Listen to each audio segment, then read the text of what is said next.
T-mill, come out and play. You know we gotta do a remix, right? Listen, it's a damn shame you ain't on the boat. Hey, this is Emily from Valentine. You are listening to In Tune with T-mill on VIM Radio Network. What's up with it? This is Malik Sakif. And this is Tiffany Janae from Organic Blood TV on YouTube. Oh, shoot. Hey, what's up, everybody? This is DJ Shy, and I'm with the greatest host in the world, T-mill. DJ Scoop, the party lifesaver. And I'm chilling with my man T-Mills on T-mill Radio. You're rocking with T-mill on In Tune with T-mill. Reminding you to change the status quo with T-mill Radio every Tuesday and Thursday. And Thursday. You are listening to In Tune with T-mill. Welcome you guys to another episode of In Tune with T-mill. I'm your host T-mill, live from the Rocket City. You will now be encouraged and entertained. Nothing will change until you change something. I'm T-mill, and we're going to change the status quo tonight. My special guest is right here in the Rocket City. This is a live conversation. It's not an interview. We're broadcasting live on everywhere. Mars, Facebook Live, MySpace, whatever you want to call it, AOL.com. We got it all going. And he's owner, operator of the conservatory, Maitland Conservatory, right here in the Rocket City. Mr. Mario Maitland, how you doing, brother? I'm doing good, man. I appreciate this opportunity. Absolutely, man. It's a surprise that, you know, when I found out that this conservatory was here, and also an excitement because it's like, oh wow, we got a black-owned conservatory, a business, you know, right here on the north side of Huntsville, you know, and with all the excitement and things that are building on the north side and things to come, it's exciting to see business, you know, in the area. So I got a couple special guests with me. I needed some help, man. I don't know how to do this. I had to bring a couple people with me, some professionals, to make sure that that I do this the right way. So I'm going to start over to my right. Miss JQ is joining us again, you know, in the building, you know, throwing up gang signs, representing owner, operator, creator of Fitness Defied. What's up, JQ? What's up? Now her voice is a little bit hoarse because she's ran about 50 miles today. It's only 3 o'clock in the afternoon, but you know she's already ran 50 miles. You know, she ran all the way from Columbus, Mississippi. We're glad to have you. Glad you got here safe. Thank you, and I'm glad I made it on this really cold, frosty day. Yeah, and not the other Columbus, Mississippi. Columbus, Mississippi, that's 50 miles away. We talk about that one. Yeah. It's more than a little 50 miles. And we also have. I like to call her Miss Niecy, but you guys may know her as the model, Miss Vonda. How you doing? Hey, how are you? All right, so she gets to okay, yeah. Everybody gets to take this up, you know. I got sound effects.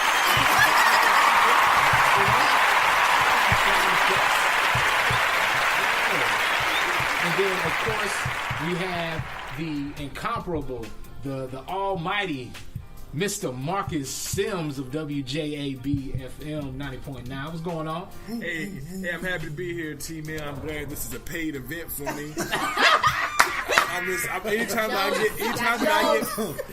get paid to be on the podcast, I'm always happy to be here. There you go.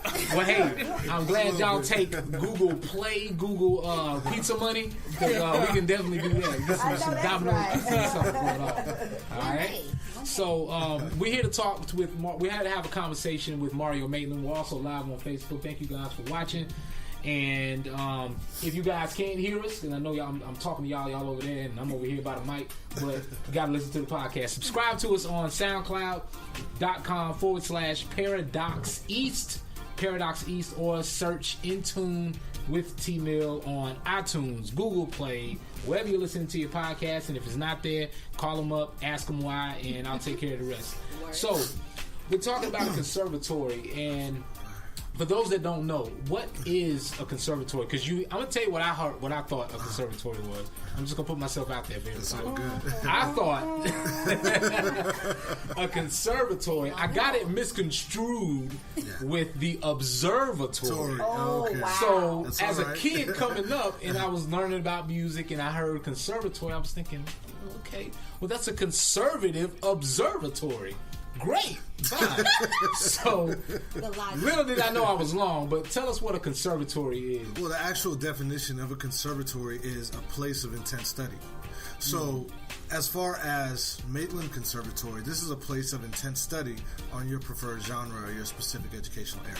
Whatever it is that you want to get into, whether it's piano, whether it's mixing, whether it's dance, anything like that, you're coming to promote intense study on that subject area. So that's what the word conservatory means. That's what I'm talking about. And it's not just a place where, you guys have to come in and check it out, whether you take a tour and come up here. Who's all first time is it coming up here? It's my first time. First time? My first time, yeah. First time? Make sure Okay. give you guys a tour after. All right. There you go. Definitely got to take the tour. And as many places as you've been, Marcus, I'm surprised this is your first time because you've been everywhere in in the HSV, man. Marcus You have to Sims is serve 10 food toes up in down here, there. so I That's That's what it is. Let's just That's keep what it it is. real. You can't get That's us what 3 it is. pieces of everything. Yeah. There you go. When I think about it, This is a great that's- place. This is a great place, and I'm happy to be here for my first time. I'm been walking around like a newcomer, just looking at everything. Yeah. It's Now, awesome. we do have vending machines up at the front, though, now. So that's See, there you go. There you go. It's my new hangout spot. Right, it's my new hangout spot. Right. And being the fact that it's right down the street from Alabama A&M, a thriving college, also down the street from the former Johnson Jaguar High School, and now the new McNair High School, and also McNair and Jemison, right down the street. So there's going to be so much creativeness and just intriguing minds. And a whole lot of kids that we need to keep out of trouble and give them something to do. Right. So we don't want them, we were those kids at one point in time, but now we're a little bit grown. We got bills to pay, and this is going to give them something to create. So with the conservatory, I want to talk about the importance of music education, and first with the schools, and then of course with creativity. So as you've seen it from your experience, how long have you been here at this location? Well, I've been here now going into our 5th year. Wow. Yes, 5th year. Wow. And, that's how most things are. A lot of times when it first gets going, people don't really know, so on and so forth. Then by the time, everyone kind of catches on a little, we've had time in skin in the game for a while. But, it's actually okay with me because that time gave me a chance to really see what worked, what didn't work, fail at a couple of things, succeed at a few things. So, we're going into our 5th year, and it's, it's definitely going uphill from here. Wow, 5 years, man. And for those of us that didn't know, we got to get out like our grandparents did and just drive around the city, drive around the country, and just see what's out there. For the schools, what do you think why do you think music education? Because, let's play devil's advocate. I'll play devil's advocate. Yeah. The kids are going to school to learn, Right. math or science, social studies, not art or music what do you think is the need or the benefit of music or dance or the arts, for them to be able to learn? Well, I got to first say I love the fact that you asked me that question because it's that question that this conservatory was birthed out of the answer to. I actually did my research and statistics project when I was working on my master's on the importance of music education. And out of that project, I wrote the business plan for this place in 2006. Wow. So, that was the whole reason why I wrote it, why I decided to start this business. But, the way I answer that question a lot of times is I say this. I say, who's your favorite artist? Just give me your favorite artist. Tupac. All right. Yeah. So We start with Tupac. First of all, the reason you love Tupac is because of his music, right? You love him because of his music. So someone had to create his music, right? So that means there was a producer involved to create it, right? So whoever produced his music, if there was bass on there, if there was keys on there, somebody had to play it, right? So that means there was somebody that had to learn to play an instrument and then had to get to the level to be able to produce the music for Tupac. But then I take it a step further, right? So you know what Tupac looks like, right? Why do you know what Tupac looks like? On TV. TV, right, right. Photos, media, everything. Somebody. There was a photographer that took Tupac's picture, right? So if you didn't know what Tupac looked like, and there was no photographer to take his picture, you wouldn't know who he was, really. You know, because that photographer helped, or those photographers helped to create that image that we're used to, you know. And then I take it a step further. Have you ever been to a Tupac concert or a live concert? Yeah, so when you go to a concert, you're in there and you're like, man, I'm loving this concert. It sounds great in here. But nobody really pays attention to the guy back there running the soundboard, right? Oh, you know how important that is. How important that is, right. So I say that because, you know, there's a lot of people that, and it's not always, you know, people's fault, but when it comes to the arts, we think of it more as a hobby.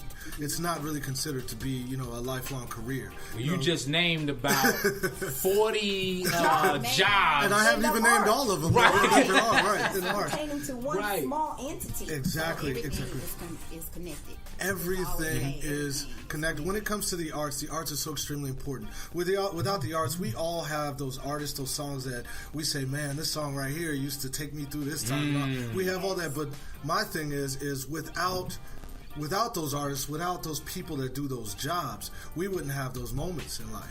So, you know, not only are the arts timepieces, they bookmarks. Exactly. So all of those things are extremely important. So that brought me to, okay, well, now we know why the arts is important and why music is important. But now there needs to be a bridge to connect the arts education to modern day application. Because that's usually where the breakdown starts happening, which is why people feel like, you know, music is just a hobby. Because when you go into the typical music class, you're learning about, you know, the classical composers, which is, you know, a great thing also. You're learning about basic music fundamentals, symbols, and all that. But then what fails to happen a lot of times is the connection between what can I do with this training I'm getting with modern day application. So I decided how to make a living, you know. How do I make a living? Make it plain, right? Right. Make it plain. Right. So that presented another problem. I said, well, there are a few colleges and universities that offer, you know, modern arts training programs. They're expensive, but this is the first thing that happens. Let's say you're 11 years old. You got a dream to be a producer, right? So at 11, you got this dream to be a producer. You're looking around, no place you can go and learn how. You've got to wait until you're 18 years old. Hopefully by the time you're 18, you still have that dream to go do it. Then number 2, you got to find a place to go do it. Number 3, you got to hope you can afford that place.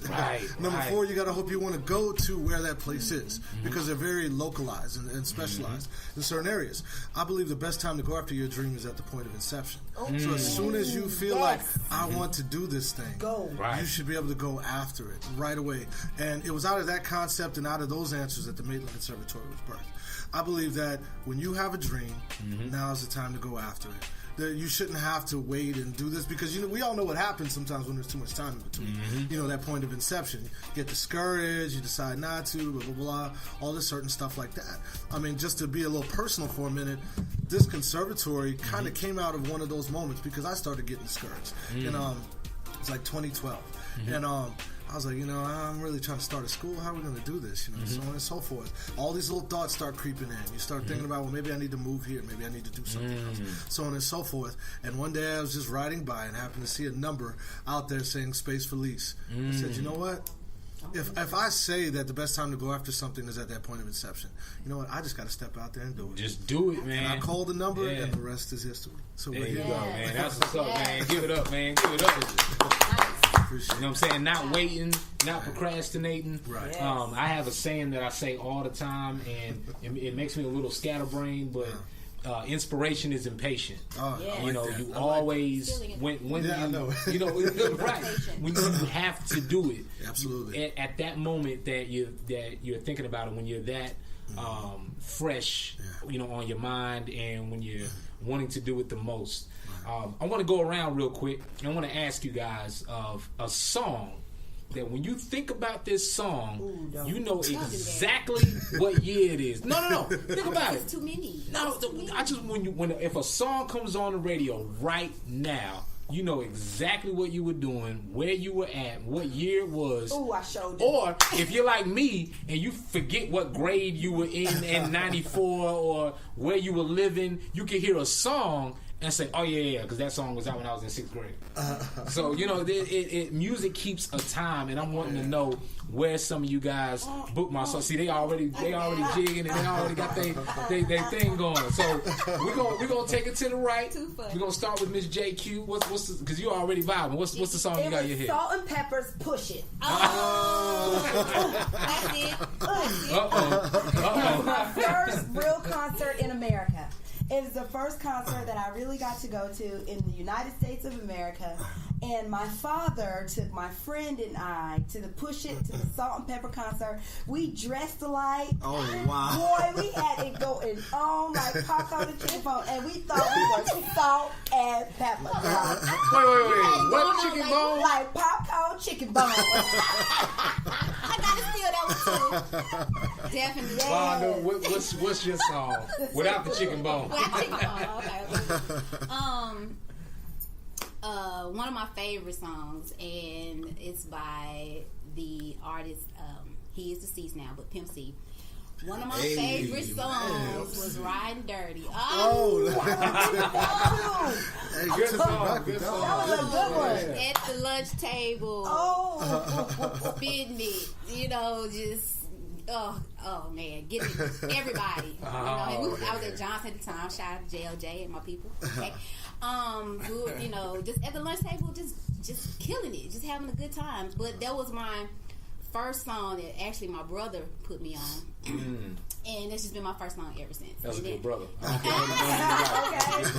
Okay, nothing else be done. It's like Mario. What's your song, man? All right, so y'all remember Joe? Do y'all remember? Yeah, I know Joe. I love Joe. All right, so okay, I'll take that. Actually, I'll take that one. Well, I'll take that one.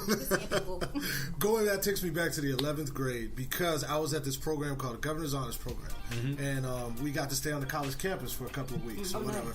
And so there was this girl that I really liked, and there was a song she loved. It was Joe's "Good Girls." I don't know if you remember that. I know that. Yeah. So I can't sing, but I could play. So I found another guy that could sing. And went to the practice room. I played it, got him to sing. I still didn't get it, but it's all right then. And so I always remember the song from it. Because of that. Nice. That's what's up, man. That's some play. Hey, man, y'all take some notes, man. Mario's gonna teach y'all how to play music, teach you how to play instruments, teach you how to serenade, teach you how to be romantic. You know what I'm saying? Save your marriage. He's gonna teach you how to play a song or sing a song. He's gonna teach you how to cope, not chorus. Cope. That's Tell you how to cope. right there. Marcus Sims, what's up, man? Which song? Man, I'm thinking about senior year in high school. Dale Biv DeVoe, Poison. Ooh, I should have shirt that said Poison on it when I was it was just on point. When you heard it, it's like, man, them cats a new edition. I know, right? And then I had a chance to see him in concert. It was Dale Biv DeVoe, Keith Sweat, and Johnny Gill. And it was it was so crazy because it was like in the middle of their set when they wanted to change clothes. They had a locker room on, like a basketball. So literally, they were changing their clothes on stage, and they had a locker room like a sports players would do. Stage. And so you would see them change jerseys or whatever. They'd take off their Bulls jersey, put on a Celtics jersey, put on a different hat, and literally, and they put the stuff in the locker room, and then the show would proceed.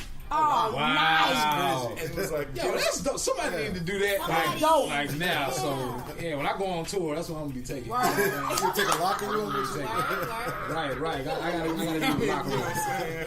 Now I got a couple songs. I want to know your song too. I want to know your song. We got people sitting in the room. Because I like music. What's a song when you think about it? The young generation. Yeah, right. It could be anything. Come on, one that right off the top of your head. Boom. If you hear it right now, you know it takes you right back to where you were when that song came out. Fergalicious. Oh. That's a good one. Hey. crazy. This shit. That used to be my cycle song, boy. I used to tear up that song like that. That's crazy. I got 2 songs, and one of them I remember from, you said Johnson, and man, okay, so Johnson, when there was a song, I gotta say this up the right way. Alright, so there was a song. If anybody's ever went to Johnson, you know they had 2 sides of the lunchroom. You had one side and it was literally like kind of split with a brick wall almost. You had a TV in one corner, you had a TV in another corner, and you came out from your food, and if you had your tray, and if you were like me and you hid your pizza under the tray because you wanted 2 pizzas, and you hold the tray like this so nobody would see the pizza, that square Mexican pizza that they're still selling. You come out and you can go either right or you can go left to see what side of the lunchroom that you're going to sit on, alright? I don't know about nobody else, but I was always on the right. Like, just that year, everything was popping on the right. Like, the left, nobody was sitting on the left of the lunchroom. The teachers and the nerds and just nobody wanted to hang with nobody that was hanging over there. So everything was popping on the right side of the lunchroom. And one year, this song came out. And when I tell you, every time this song came on, nobody ate their food. It was the best time for you to go take somebody's orange juice because they weren't looking at it anyway. And if you wanted to leave school, you could probably leave and come back and nobody would know that you were gone. That was D'Angelo's How Does It Feel? Oh, wow, yeah. I remember when that song came on, everything stopped. Don't let the video come on. But that's what I mean, the video. The video would come on, and every girl in there would stop what they were doing and be staring at the screen. I couldn't even eat my lunch in there. I had to go in the hallway. I'm like, I'm staying here for this mess. This foolishness, man. But my song that would take me back to where I was living in Montgomery, and it was Tupac's I Get Around. And man, that summer seemed like it lasted all year because that song was on every day. And man, I think about just what school I was going to, who I was hanging with, you know, the girl I was dating. I don't remember her name now, but it just takes me back to that time. So with going back to music education, one connection that I make, and if you guys are just tuning in live, if you guys are just watching us, or if you just so happen to listen to the middle of the podcast, and if you're listening live, because we are on Spreaker Live with the podcast, we're talking with Mario Maitland of Maitland Conservatory right here in Huntsville, Alabama, the Rocket City, progressing and preserving the culture of the arts right here in the 256. One connection, I try to use big words, but then I can't think of them, so then I use a small word. So one, I was going to say correlation.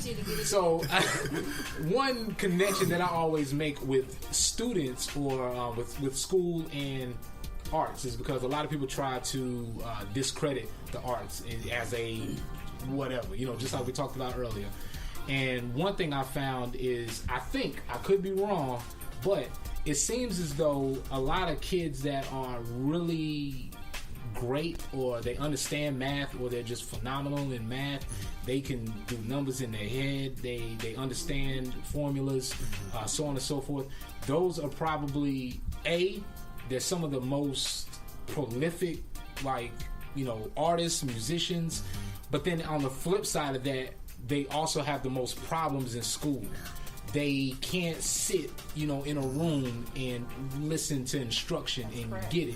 You know, they have to move. They have to do something. So those that go into arts, drawing, creating, architecture, whatever, they're great in math, phenomenal, but they can't sit in a class. They have to create something. They got to do something. But they're great, phenomenal in math. They're usually great at piano, you know, music theory, things like that. It just comes naturally to them. Counting beats and all this other stuff comes a lot naturally to them. So have you found that to be true, or is that... No, that's absolutely true. I mean, there's actually studies that show that, you know, music, especially playing an instrument, actually causes you to utilize both hemispheres of your brain. You know, because not only using the visual side, you're using the auditory side as well, too. You got physical things that are happening. Then there's the emotion that's being triggered from that as well. So there's studies that show that. Now, as far as like the hyperactivity and attention deficit thing, sometimes that is very true, because I was actually diagnosed with ADHD when I was a kid. Clearly, y'all that know me now, I don't seem that hyper, really. But there's a lot that's always going on in here. But here's the thing. Okay, so when they diagnose kids with ADHD, and I know this is a whole completely different thing. This is why this is a conversation. Is the kid just they can't pay attention? No. Or is the person just that boring and uninteresting? You're diagnosed with this ADHD. Like, it can't be There is a chemical imbalance, DNA, biologically in your system that is none of your control. No one can control. Now, because people have discovered that ADHD is also a nervous condition, they just giving them out like, they just giving them out like food because the child stamps. is fidgety Hey, or their attention span may be short. Okay. But I'm the same. I was diagnosed with ADHD as well as a child and as an adult. Mm-hmm. But I have the same issue. I am numerically challenged. I can figure out sequences, numbers, and those things. And I'm one of those persons that had the gift of, I see it one time, I got it. I see it once, I got it. I learned to play the piano in that way. You know, I did it for 13 years. Wow. However, when I stopped playing, the skill went away. And if I sit down right now and I learn to read music, like I can play for my church once a month if I learn the song. Because I can see it and then I can it just flows. But to sit down at a piano and remember everything that I did, I don't have that skill. See, I'm the exact opposite. So if you're going to teach me something, you got to teach me 46 times the same way, and you have to talk to me like a 2-year-old. I tell people all the time when they're trying to tell me how to do something, look, talk to me like a 2-year-old. Do it over and over. Do it again. Do it again. Do it again. Do it again. All right, now I got it. And the reason I was thinking about that with math and the connection with music, my oldest son, he was thinking about getting into, well, not thinking about it, but he was watching, we were watching guys doing beats and doing music production on YouTube. And he asked me, he said, man, that looks like a lot. He said, how do you do that? Just watching it, he said, because I've never seen you do that, but is that how it is? And that looks like a lot. I said, no, it's really not. I said, for you, it's not that much. I said, because you're very mathematically gifted. I said, for me, it took me all day to learn how to do this. I said, but a lot of these guys, and I was going back and showing them these guys that were really great at production, and then going and showing him videos where they would mention how they were great at math and trying to show him that, because he thought, oh, I can't do this, it seems too complicated. I got to turn this knob, do this, move this up, listen for this, do that. And I'm like, no, if you got math, trust me, you can do this. So, in Huntsville, have you? I don't know about you guys, and I haven't been a lot. I haven't been too tied into the what's going on at all the schools. But one thing I have noticed is there doesn't seem like there's a lot of music programs in the schools. And I don't know, I mean, of course we've got AAA, we've got a couple of different music schools and the arts and things like that. But as far as when all of us were going to school, and it seemed like every school had a music program and a really respectable study, not just the room downstairs that nobody was using no more. And they're like, all right, dump them in there and they'll be all right. But there was a real pride in the music. Have you seen with the kids and the adults and the people that are coming through the conservatory, are you seeing sort of that connection with the schools and with the communities, or is there some type of disconnect where they've got this training here and but it maybe not be balanced? Well, it seems like what I'm seeing more of is that a lot of people are interested in the arts, but there's not a lot of outlets for the type of arts that they're trying to get into. There are some programs that are in the schools, but like you said, they're really starting to either one phase out, or two, they're really hyper focused on a little segment of music, the basics, which is why a lot of people find music boring a lot of times. I grew up in a magnet program, so music was a part of my everyday life. And just to speak to the importance of it, I was introduced to the violin in 4th grade. I saw a guy come in an after-school program, and I was interested in playing football. I wanted to play football, but I was like, there's something about that that's just kind of neat. And my mom gave me the opportunity to try it. Now, I bring that up because that was in the 4th grade. That's what set me on the course to where I am now. Wow. And so she'd waited to... Exactly. Now this is what I do for a living. So I bring that up because it started in a school program, right? So what if that school program didn't exist? So that's, to me, that speaks to the importance of it. There's kids out here now that are interested in the arts. And see, if there aren't school programs that offer it, that's why we want to be a supplement to that. Not only a supplement to those traditional programs, but again, I can't say it enough. We have to bridge the gap between the fundamental and basic training and modern application.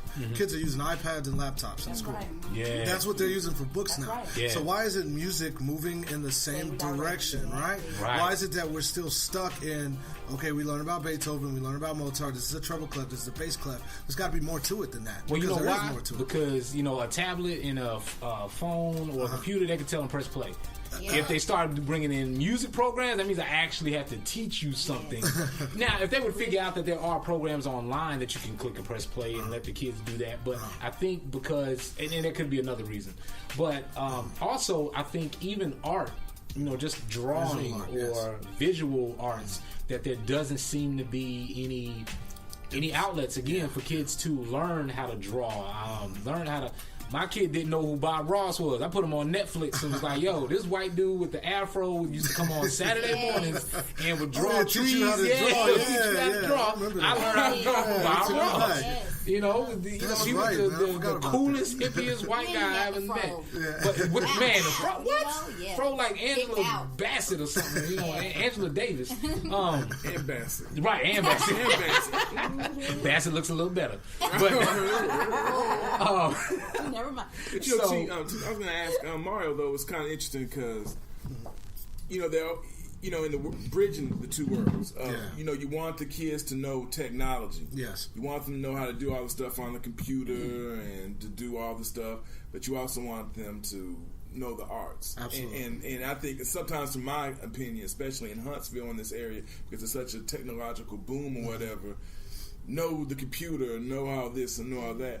Don't know how to write a poem, or don't know ballet, or don't know, you know, don't know basic artists like Beethoven. Who? Literally, and I'll be honest, and it's not something that's just started. The arts have always been on a decline because I can't write, y'all be honest, more than 3 sentences about Beethoven.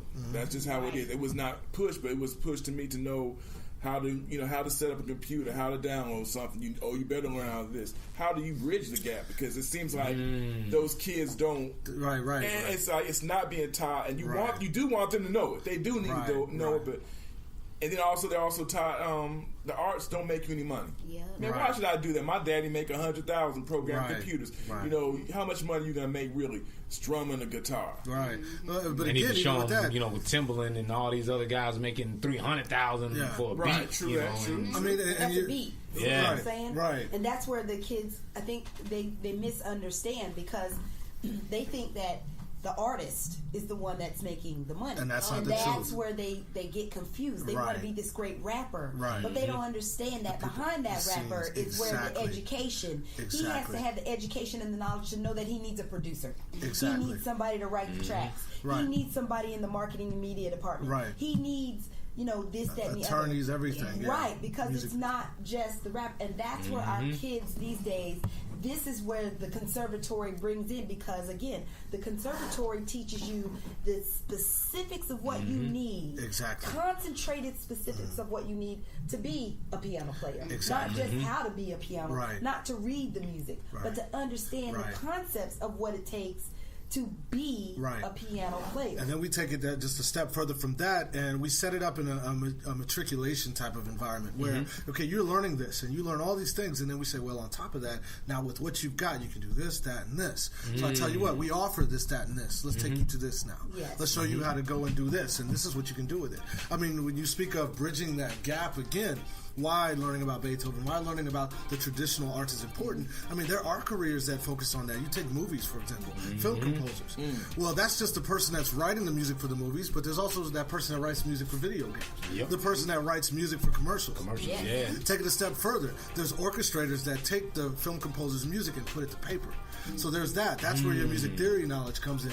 Understanding how the range of various instruments, the transposition of instruments comes into play. Then you take it a step further than that to the film orchestra.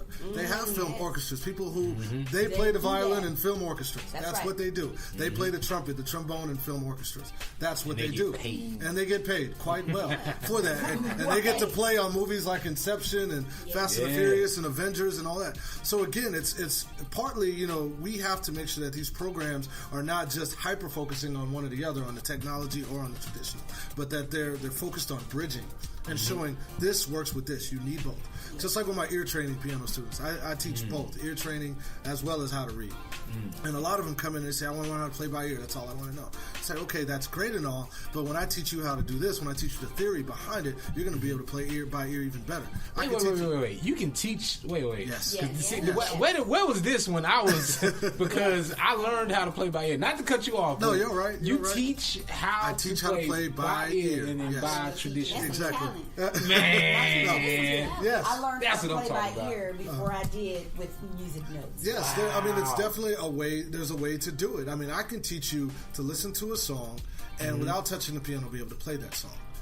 That's where the theory comes into play, as well as I can listen to a song and hear certain types of chords and know, oh, that's a secondary dominant, that's a Picardy third, so on and so forth. That's from the training. That's from the traditional training. See, I was able to take what I knew about the traditional side and connect it with, oh, that's what they're doing, in this church song. That's what they're doing in this song, so on and so forth. Oh, now there's that connection right there. And so when you learn that connection, that's when those limitations, they come off. They come off. I want to hear Mario do All the Way Up on something. Right. That's what I want to hear, man. All the way up.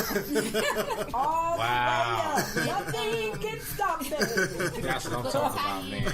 What JQ said, and you also, Mario, music itself is so powerful. Like, it just...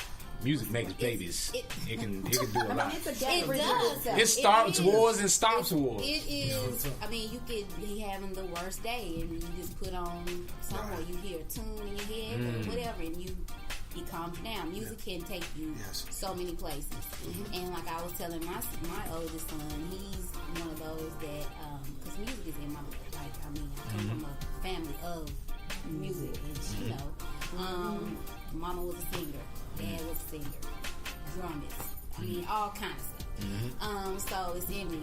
But my son, he's one of those. I think he really wants to get into the behind the scenes of the music business. And learning how to mix and all those good things. And I tell him, hey, that is where the money is. One, absolutely, sure is. But it takes a special love for music. You can't just get into it for the money. You can't, because it is a love. It's a passion. It's a love you have. Yeah. And you either born with it or you're not. Yeah, that's right. To have that type of connection with it. So, and not seeing it in our schools. It's very disappointing. We need it. We absolutely need it. We absolutely with it myself. And now, real quick, because I know JQ's got to run another 50 miles. It's 4:12. She runs 50 miles every day. Every day at 4:12 p.m. She runs 50 miles skipping. Skipping. It's true. I can attest to that, you guys. Right. You seen her, when we were driving down University, looking for some pizza. Yeah. And she was running, skipping 50 miles. And I called Marcus Sills. I'm like, you see this? Thank you. You know what I'm saying? 50 miles. While we eat pizza, she's skipping down the parkway. Right. Something She even got with that picture. She even got a speeding ticket. She got a speeding ticket for running. So ain't nothing wrong with her. I had pizza. A square. No. I had pizza today, and I had a cookie. What? Don't try to play me. Okay, this part you edit out. All this is I had a piece of pizza. Right. She put a fork to it and ate it. And it was tofu pizza. Tofu pizza? Gluten-free. Gluten-free, organic, grass-fed tofu pizza. Right. That's what she had. Yeah, but she's claiming it as pizza. It is pizza. It was round, and it had toppings and cheese and sauce on it. Boom. Hilarious. Right. Wow. But I want to know from you guys, what is that one song that you could be having the worst day and you hear it and I don't care what you're going through. I mean, think about, maybe not the worst, but think about maybe even your worst. Yeah. that something that you went through, and we ain't got no Kleenex here, so don't nobody go crying, nothing like that. I ain't got no Kleenex, because, but, so, and all that. But think about that time, or that one song that no matter what you going through, you hear that, and at least for 3 minutes, it's all good. Now when it go off, then you're like, all right, that's back to life. I gotta pay these bills. What's that song for you, Jay? It would be anything off of Celine Dion's album. Mm-hmm. Her voice and her story match for me. And so anything I saw her live when I was in Vegas, and that connection, seeing her live, the performance that went with the album, that went with the story, kind of just all, one of those things like you say, when you have that bridge and then it's gapped, and then you have that connection. The connection makes you more eternally and emotionally attached. I think that's one of the things that music is missing from our children. Yes. I think that the arts have dissipated, and that is what is missing from the growth and the evolution of our children, the integrity that's missing. We are beings that are built on a beat. We are rhythmically moving. Yes. We are built with our hearts beat to a certain rhythm. Our emotions are triggered by certain rhythms of chemical releases in our body. And so when we have no music, we have no connection to arts, we have no connections to tangible, visual, and audible things that drive our emotions and the chemical processes in our body, then we miss so many of the important things that connect us as humans, that connect us with our nurturing, our nature, our spirituality, those things that we can't see or touch. I think the visuals and the arts and the music and cultural things, those are the things that we are missing as far as our connection, which is, I think, the missing element of why we don't share unity, even as people, as races, as countries, because we are losing the connection from our arts, our culture, and our music. Yes. Give it up, JQ, going to the bottom of the ocean again. You know what I'm saying? Going to the index, going to the as we pass the offering plate around the table. Because all I said was pass that offering plate around. I'm gonna dive into myself. I'm out of here. No, you're not. You're coming back. I'm out of here. Hey, run safe and I will. Miss Nisi, what is that one song for you that brings you? What's that music that? And again, you guys got to think about this now. For those of y'all that are listening, for those of y'all that are creating music. I want you guys to think about this too. That's listening, because you or someone you know has the ability to invoke these emotions. You can be responsible for somebody having a baby. You can be responsible for somebody getting married. You can be responsible for somebody, having to do some years through prison or through jail, or losing someone and evoking, a sense of calm, tranquility. You have that ability to make someone fall in love. You have that ability to. Music is powerful. So that's why we want to talk about these music and the music in these songs. Vonda, what's that one song for you? Wow, it's a hard one, but it's an easy one. I would have to say Anthony Hamilton, Mama New Love, because it helped me get through the hardest of times after my mom passed. So that is definitely one of my favorite songs. It just says a lot. It gets me through a lot. That's right. I'm telling you, man. That's music has that power. To do that. When we're going through something, or that we think about somebody, or whatever it is. Mario, what's that song for you? What's that song? Well, for me, mine may sound a little bit nerdy, a little bit music nerd-like, but it really represents a pivotal moment for me in life. It's Chopin's Minute Waltz, because well, the reason that's so important to me is I remember walking into middle school in 7th grade. Well, it was 6th, 7th grade. I can't remember exactly when. And they had one of those pianos in there that would play back stuff. And I remember hitting play on it, and that's what started playing. It was one of the demo songs. And I remember saying, man, one day I'm going to be able to play that. And I had a teacher that just really pushed me to be better and to play better. And so anytime I hear that piece, it's like this reminder of when I thought I couldn't, I did. You know, I eventually did. And so that just really has an important, whenever I hear that piece or I listen to that piece, it reminds me, one, where I came from, two, but it also reminds me that I can keep moving forward and I can conquer whatever it is I'm trying to conquer. Wow. And what's that song again? It's by Frederick Chopin. It's called A Minute Waltz. That's what it's called. Minute Waltz. Cool. I got to check that out. Marcus? Man, you know, Mario mentioned this song and it ran everyone out the room. No.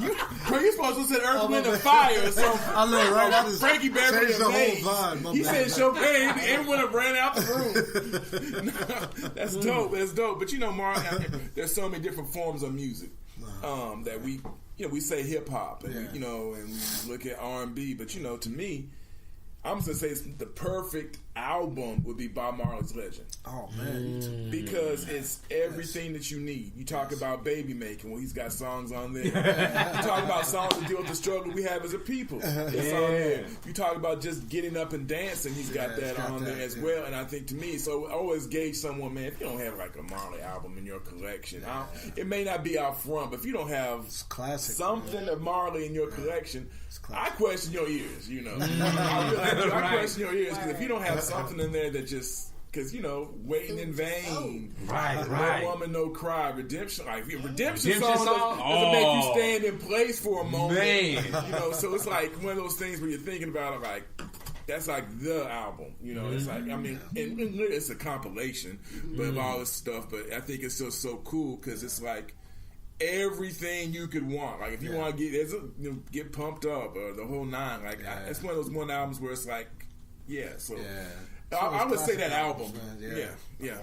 I think one song for me is from a group, and I'm the same way. It's actually an album. I can name one song from that group, but all of the songs came from this one album. Little did I know until I got older. I don't know where they're from, but it was a group called Special Blend that I heard at Oakwood, and they used to do this. I don't even know what you call it. It was like maybe 5-part harmony and whatnot. They were kind of like, you know, your Take Six and then some of your all those old groups that had all that harmony going on crazy. And the song was the song is, I find a lot of like peace in some of the weirdest songs. So the song is actually about, you know, them losing someone, you know, and that actually at a funeral. It is the most, in a sense, like my sister was like, you know, this is the most depressing song I've ever heard in my life. She was like, oh my God. But that song could come on like right now, and it took me years to find it, you know, on the station. Or now I'm actually surprised that it came on Tidal. They got Take Six on Tidal. Oh wow! They got Special Blend on Tidal. Wow. You know what I'm saying? Like speaking of streaming, but that song, a few of those songs, no matter what I'm going through, no matter what type of day I'm having, no matter what, it brings an over calming like sense of just peace and tranquility, no matter what I'm going through. And they got a couple songs that get me excited and whatever. Yeah. So those are like that's my go-to, you know, for that strength. So you guys were talking with Mario Maitland and about the Maitland Conservatory. Let's talk about some of the accomplishments and some of the achievements that you want to recognize that have come through here, or that are coming to fruition of the kids and the adults and everything that's coming through. So, you know, let's big up some people real quick and big up some accomplishments that's been coming from Maitland Conservatory. Absolutely. Well, probably the first one that comes to mind is this guy named Marquise Harden. I don't know if you know Marquise Harden. He's from Huntsville, doing some great things now in the music industry. And the reason I bring his name up first, because in 2010, this was before I actually opened, I held a gala to introduce this concept of the Maitland Conservatory kind of to the public. And he found one of those flyers and contacted me and said he just wanted to intern and be around and help and so on and so forth. So he started hanging around, helping. I started taking him to, introducing him to some labels as I was doing work, so on and so forth. He just really had this passion. And even once we opened, he continued to help. And what I started to see happen was that passion was starting to be fine-tuned and refined into a focused area. And he gained more confidence in really wanting to go after this thing. Because, you know, sometimes we all have this dream, and we've got this passion, but we don't necessarily have the confidence to go after it. So that started happening, and so he decided to start going to school for it, doing more work. As a result, some of the labels that I introduced him to saw his work ethic. They brought him on the team, started handling mechanical royalty paperwork, so on and so forth, contacting artists, everything like that. He started meeting artists that he said he always wanted to meet. That gave him even more confidence. Then he started going to Belmont. Long story short, now he's working for Mary Mary's former manager up in Nashville, Maximum Artist Agency. I see him on Facebook with everybody from Tamela Man to just all over at all kind of award shows doing his thing. But the reason I bring him up is because he is the model of what we're trying to do. Not only are we trying to teach you how to do something, we're trying to connect you with outlets and resources. Because it's not about just learning how to do something. You learn it, you got the knowledge. Now you got to know what to do with it and have the opportunity to do something with it so that you can make a living. And so he's a great example of that. That's what and I want to hear some more, but that's the reason why I think that this is so important. Because you can go to YouTube and figure out how to bake cookies. You can go to YouTube and figure out how to change bread. Matter of fact, my wife was so impatient for me to change her brakes that she got on YouTube and figured out how to change her own brakes. I know I shouldn't be putting that business out there because then they're like, well, why you ain't change the brakes? Look, I told her to wait until I get off of work. She didn't want to wait, so she did it herself. She went on YouTube. You can learn a lot from YouTube. You can learn a lot from online. But what a lot of institutions, conservatories, and some of the places that are in teach of instruction are teaching you is you can't get all of it in a 30-minute video. YouTube only lets you upload maybe an hour. You know, unless you're trying to go to sleep and you're like me and you listen to 8 hours of yoga music and binary beats and whatever. But there's a lot that you can't get, and you have to have that face-to-face, hand-to-hand instruction, and to know the why behind it, because that's where the money is. That's where the advantage or the leverage is. This person may be able to play, and you could play just like them, but this person understands what they're doing. What happens when that key doesn't play anymore? You know, what happens when that button doesn't work? Do you know what to do to fix it? Do you know how to play it in a different key? You may only know how to play it in a certain key or in on a certain instrument. But do you know how to mix on a different console? Consoles are all the same if you understand what it is that they do. But if you only know how to mix on a Neve or a SSL or whatever, or on your computer, then all of a sudden somebody puts you in front of a 331 track board or something, and you lost, you're like, I don't know what I'm doing. But if you understand the why and the what that you're doing, then you're able to, you know what I'm saying, be able to do that. Well, no, it's extremely important to have that relationship and that dialogue between teacher and student. You know, I get a lot of students that say, well, you know, why do I need to come take classes on how to produce or mix and master? I already do it well, or whatever like that. And then so or they say I can go to YouTube and learn. And while I'm not discrediting YouTube for a lot, because there's a lot that you can learn on there. The thing is, though, when you go to YouTube, sometimes you got to already have a somewhat of a platform of knowledge to go to it to really understand what they're talking about. You know, you can go to YouTube, yes, and learn how to apply compression, but if you don't understand what a threshold is, if you don't understand how makeup gain works, if you don't understand why ratios are set the way they're set, what a hard knee and a soft knee is when it comes to using a compressor, makes no sense. Also, if you don't have that ability on YouTube to dialogue with a teacher and say, well, let me show you, when you use a ratio of 5-to-1 on a bass, this is what it's going to do. When you use 4-to-1 combined with a soft knee, this is what it's going to do on this vocal. You can bring this up. Or let's say we want to cut this vocal around 50 hertz. We're going to use a high pass filter, and then we're going to boost it around 250 hertz. When they start talking like this on YouTube, you're going to be lost. You're like, what? I'm lost now. Mario dropped so much last night. I'm lost. Like he said, I was taking notes. He said, when you press the red buttons, all I heard was the red button. Then after that, I'm gone. I don't know what he said. What is that? When you hit the 3/4 to the 5th, and that lack of knowledge, will cost you jobs. Because to be honest, The reason how I got into producing for as many artists as I did, it came out of an opportunity because another producer didn't have the knowledge to do what the artist needed. Opportunity best serves the well prepared. And because that producer couldn't do it, it was he needed him to produce a track in 6/8 time. The producer didn't know what 6/8 time was. So he's like 6/8. You need me to do the 6/8 out? 6 Right. You need me to do it that many times? And Mario swooped in, and the rest is history. And I said, I know what. Right. Because of my track, I knew what 6/8 time was. I knew what the strong beats were in 6/8 time, and I could produce in 6/8 time. The opportunity came from there, and you've got to be prepared. And there's a lot of opportunities come and go like that. Yes.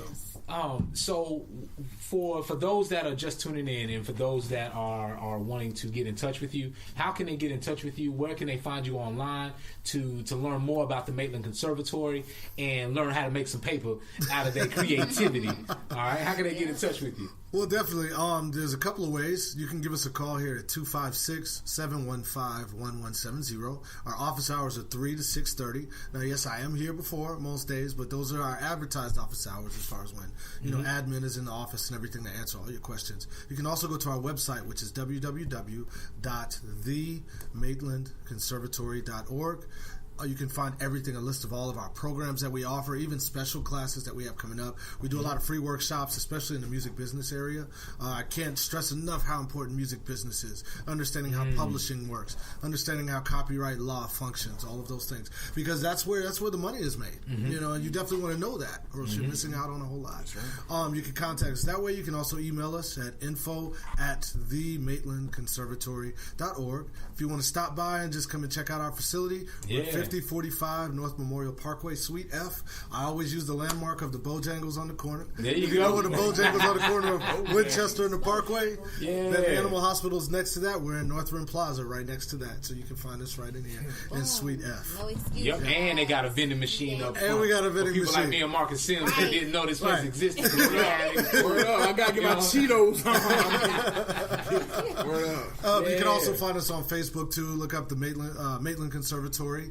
I'm Mario Maitland. You can find me there. You can find us on Instagram at Maitland Conservatory as well. MySpace. You mentioned MySpace page. Yeah. I gotta work on MySpace. MySpace.com/ the Maitland Conservatives. Don't go there. It ain't up yet. Right. Don't do that. It's under construction. It's under construction right now. Those three of you. You know they got a degree in that now, in social media? Yeah. Sheesh. I'm telling you, man, those are the things that our kids and people don't know. 10 years ago. Wow. Like, if I just could be blind. Yeah. You know what I'm saying? Yes. They got a degree now. It's social media management. Because, that's what...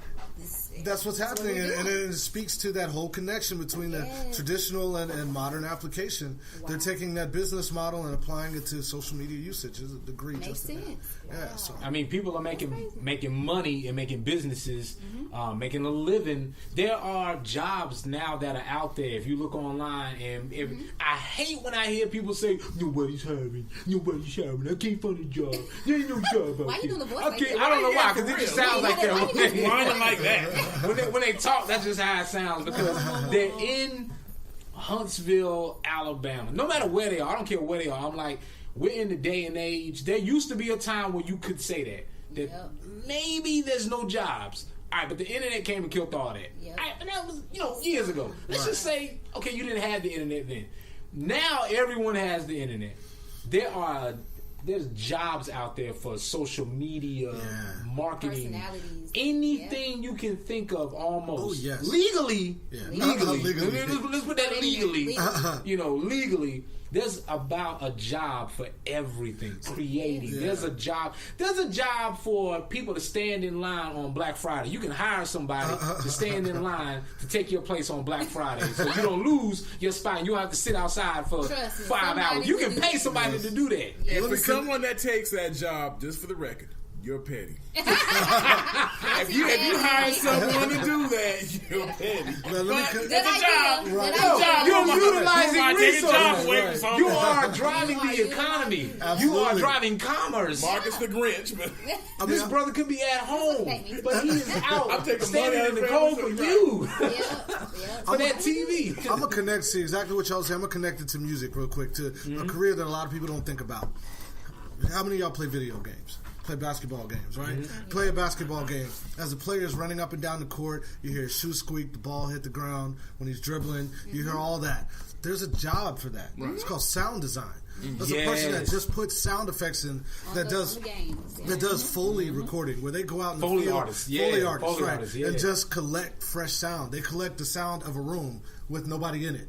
Just record it. Yes, because they use that stuff in movies. See, me, I'm weird like this, so everybody excuse me, but I've always thought, or always think these things, like, who came up with this idea to do this and such? It's there. And it's like, where do you start? If After you're interested, I've always wanted to do voiceovers. I've always been told I can do voices, imitations, and stuff like that, and I think I do pretty good. Give us okay, hold on. Give us one. Come on now. Give us one. I knew y'all going. Come on. So you have one ready. A little British accent? No. You have one ready. Come on. Come on, give us one. I will not. It's coming. No, it's almost. Yeah. It's almost. She wants to. Oh no, Jesus! I'm just sweating. It's just wrong. Wow. That's my favorite. Hey, shout out to my babies because they always love when I do that. Of course, that's hilarious. But no, seriously, I've always wanted to do that, and I wondered, like, how do you get involved in it? What steps? Who do you call? Like, do you call the Maitland Conservatory? That's right. You call the Maitland Conservatory. Now that I know. On Facebook, Instagram. There you go. Twitter. And soon you heard it here first. We're gonna revive MySpace. Everybody heard it here first. Now, when your girl blow up, that's right. That blow up situation. Blow up situation. All for the voiceovers. No, but that's in big demand. Yeah. I mean, all the movie trailers, all the commercials, so on and so forth. There's like that voiceover artist really helps sell that thing to you. Commercials. But you know, I have a voice, so you know. You know what's crazy? This is why I brought you on the podcast. Movies that come out, though, and I tell folks all the time that it's a big world out there for creativity. Yes, sir. And don't limit yourself into what you do. For example, if you watch a Marvel movie, for example, and everyone stays to the end and watch that little thing at the very end. You got to go through like 15 minutes of credits. And you see all those people who work behind the scenes to do, and they're getting not checks, they're getting nice checks. Yes. Right. They're putting their kids through nice schools. The guy that's holding the boom microphone. Right. The computer CGI assistant is making some nice money. Yes. And I think it's, we got to look, it's the behind the scenes stuff. Well, you get paid as well. You get paid as well. The producer, the associate producer, the sound man, the guy who does all this stuff. These are legit jobs that you got to look at in the industry, not the music industry, acting, entertainment industry in general. And to me, actually, I get a bigger kick seeing the behind the scenes stuff. I love to go behind and see how something is produced and put together. Right. And the actors do great, but I like to know the man. Like, I want to see the levels that Mario's using. Okay, like he took his mic down a little on that point. He took him up higher, or how the light is coming down. Like, man, the reason why they can't perform is because that light's too bright or it's too high. All those small things make a huge thing when you're seeing the presentation. It wasn't like one or two people who did it. No, it's a whole crew. Exactly. And that speaks to why the arts are so important, and there's a lot of jobs out there in that industry. You just have to be able to connect to them, and as of right now, especially in the Huntsville area, there's no way to connect to them. And that's where the Maitland Conservatory steps in. It says not only will we teach you, but now we're going to connect you with those opportunities so that you can go after those dreams. We live by that whole dream it, do it. That's what I'm talking about, man. So let's do it. One time, you guys, man, let's make some noise for the Maitland Conservatory right here in the Rocket City. You know what I'm saying? Let me get my sound effects, man. Excuse me, sound effects. Somebody had to make those sound effects. He's the quietest crowd I ever heard. It's some sound effects. Somebody had to make those. Download and now as he speaks. Speaking of which, and for those of you, the kids that are listening, I know you guys all watch TV shows. Well, when you watch a TV show, kids, and you hear people clapping in the background and laughing, well, guess what? There ain't nobody out there. That's a sound effect. Right. That's a laugh track, is what they call it. Laugh track. And those are, you may have some, if the end of the show they say this is taped in front of a live studio audience, but that doesn't happen no more. So all the TV shows that you guys watch, I know most of them are reality TV and they don't have laugh tracks. They probably should have laugh tracks on reality TV shows. Hilarious. Somebody get the, somebody start the fighting or something like that, and then ooh, they need hood laugh tracks. Yeah. Oh, no, she didn't. But don't do that. Gotta add a clap. So somebody's got to create those tracks, you guys. So Absolutely. I want to thank everyone for tuning in. I want to thank all you guys for coming in to hang out. Everyone that was here. We had a couple people that had to come and go. Everyone that was watching on Facebook Live. Everyone that was watching on Instagram Live. And all the other media that you'll see. Thank you guys for listening on Spreaker. Make sure that you click, like, subscribe. Helps us keep the lights on. Click the donation button. We're not asking for a lot. We're just making sure that the bills get paid. That's all we got to do. We ain't got to make a profit. Just keep the lights on. iTunes, make sure you click, like, subscribe. If you listen to the show and you have a question, please leave it in the comment section, or you can ask tmill@gmail.com. That's ASKTMILL@gmail.com, and I will forward it to Mr. Maitland, and he will respond back in a opportune time. All right? So, thank you guys for tuning in. I want to thank you, Mario, for allowing us to do this. We're here live at the Maitland Conservatory. Thank you guys. And again, this is another episode of In Tune with T-Mill. We out. Thank you for listening to In Tune with T-Mill. Hi, this is Mossy Cruz. You're listening to In Tune with T-Mill, playing the best indie music worldwide. I remember them days, visiting my family. Back in Louisiana on my daddy's side, a little town called Angie. It was all so simple, had no worries at all. My grandmama always cussing out my cousin Jamal. That was late and some shit, but he always was legit. He said, wait, keep on singing, you gon' make you some hits. Now he got a wife and kids, and that shit wild. But he know that I'm proud, yeah. We ain't talked in a while, but I never forget him forever, my nigga. Whenever I'm with him, I tell him, remember who got his back for sure. I got his back for sure. Yeah. If I got a problem, I know I could call him. I told him I got him. I know that he mobbing that nigga down the road. He always down the road. I remember them days. Way back when, way back when, way back when, way back when, way back when. Yeah. I remember them days. Way back when, way back when, way back when, way back when, way back when. It seems so long ago, but I remember them days. Way back when, way back when, way back when, way back when, way back when. Yeah. I remember them days. Way back when, way back when, way back when, way back when, way back when. It seems so long ago, but I remember them days. Way back when I was young. Way back when I would come to school and sit in the back of class, wasting time acting dumb in the hallways with my niggas. I swear that they was always down for you, boy. Never changed up on me, stayed the same faithfully. Shout my niggas G.I.B. James Winners, rest in peace. Donnell, Bronte, and Steve-O, Caleb, Chaz, and Kareem. Hope they remember one thing, yeah. No matter what happens, I'll never forget them forever. My niggas, whenever I'm with them, I tell them, remember who got their back for sure. I got their back for sure, yeah. If I got a problem, I know I could call them. I told them I got them. I know that they mobbing them niggas down the road. Forever down the road, I remember them days. Way back when, way back when, way back when, way back when, way back when. I remember them days. Way back when, way back when, way back when, way back when, way back when. It seems so long ago, but I remember them days. Way back when, way back when, way back when, way back when, way back when. I remember them days. Way back when, way back when, way back when, way back when, way back when. It seems so long ago, but I remember them days. Way back when, way back when, way back when, way back when, way back when. I remember them days. Way back when, way back when, way back when, way back when, way back when. It seems so long ago, but I remember them days. Way back when, way back when, way back when, way back when, way back when. I remember them days. Way back when, way back when, way back when, way back when, way back when. It seems so long ago, but I remember them days.